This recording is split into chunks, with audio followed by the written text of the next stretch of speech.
Dans le quartier pittoresque de Poto-Poto, à Brazzaville, le fleuve Congo respirait comme un être vivant.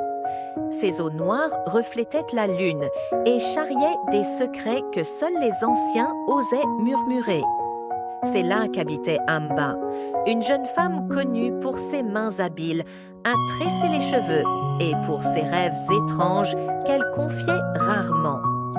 Une nuit d'orage, le corps de Mok, un pêcheur respecté et cousin d'Amba, fut retrouvé flottant près du rivage.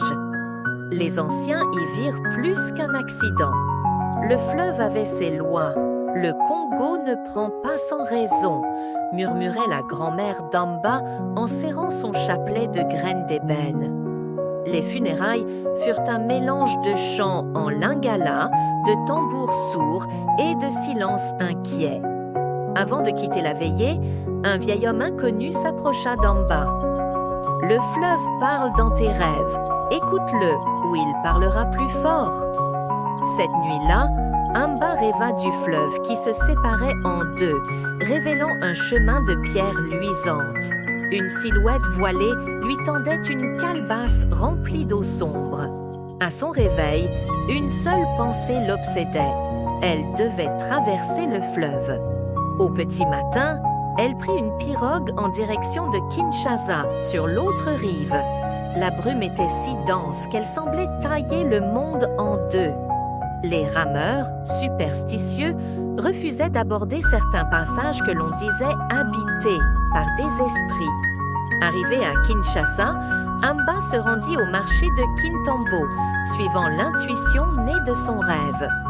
Là, une prêtresse connue sous le nom de Mama Luwala l'attendait, comme si elle avait deviné son arrivée. L'eau n'a pas seulement pris Mok, elle a pris ce qu'il portait. Un secret. Quel secret? Demanda Amba, la gorge serrée. Un serment brisé. Le fleuve réclame l'équilibre. Mama Liwala lui remit une petite statuette en bois tachée d'argile rouge. C'était le symbole d'un pacte ancien entre leur famille et le fleuve. Tant que le clan honorait les esprits par des offrandes, la pêche serait abondante. Mok, par ambition, avait cessé d'honorer ce rite. Guidé par la prêtresse, Amba se rendit au bord du fleuve, là où les eaux mugissaient plus fort. Elle déposa la statuette, y ajouta quelques gouttes de son propre sang et chanta la prière des ancêtres.